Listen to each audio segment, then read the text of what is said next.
cats endure the bitter cold with incredible toughness, but they shouldn't have to face it alone. You can make a real difference by building simple, effective shelters that help them stay warm and safe.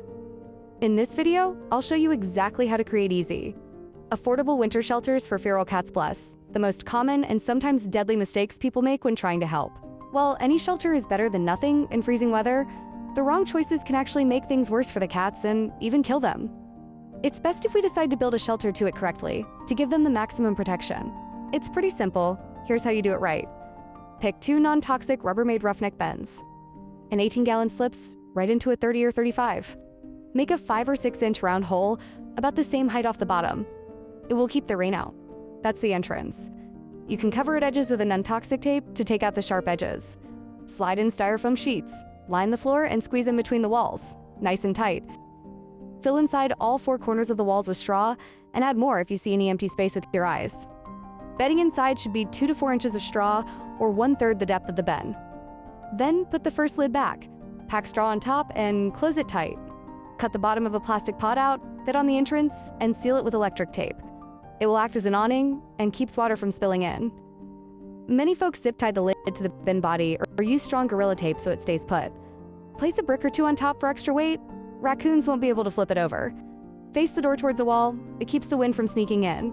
Now, you have a very decent cat shelter. Common mistakes people make. After the shelter is ready, they stick it on the ground. They'll soak up cold straight from the earth. It must be lifted. Use bricks, wood, pallet, any insulator that separates it from the ground. Mistake number 2. Never ever use hay towels, blankets, or any fabric under an animal.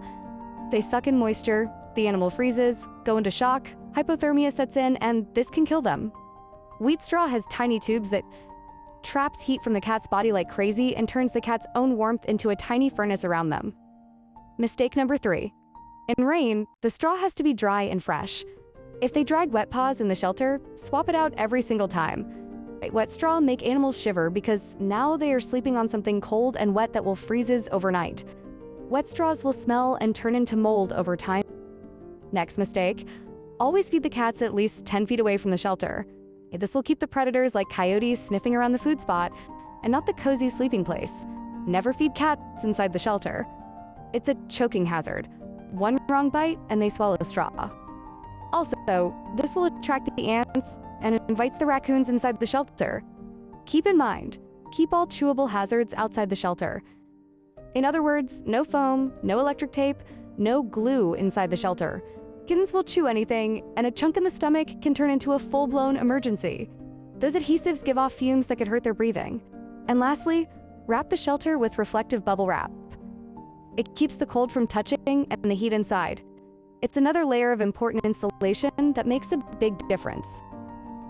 Last but not least, if you want to skip the DIY work and if you afford it, just buy one. I'll drop some solid insulated cat houses in the description. Not every one labeled insulated actually keeps heat.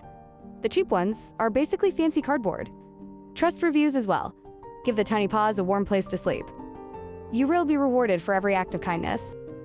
Before we say goodbye, if you're opting for polyethylene foam instead of cheap styrofoam for cat shelter insulation, it's more durable, scratch-resistant, and moisture-proof.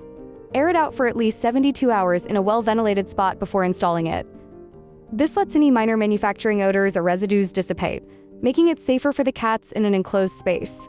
Polyethylene foam generally has very low off-gassing compared to other types and is widely recommended for outdoor pet use. Once aired, cover it with reflective material or fabric if you want extra protection against claws or chewing. Finally, do me a favor and share this video. It's honestly the best, most detailed one you'll ever see. I've built tons of shelters and I've seen death boxers people make with good intentions.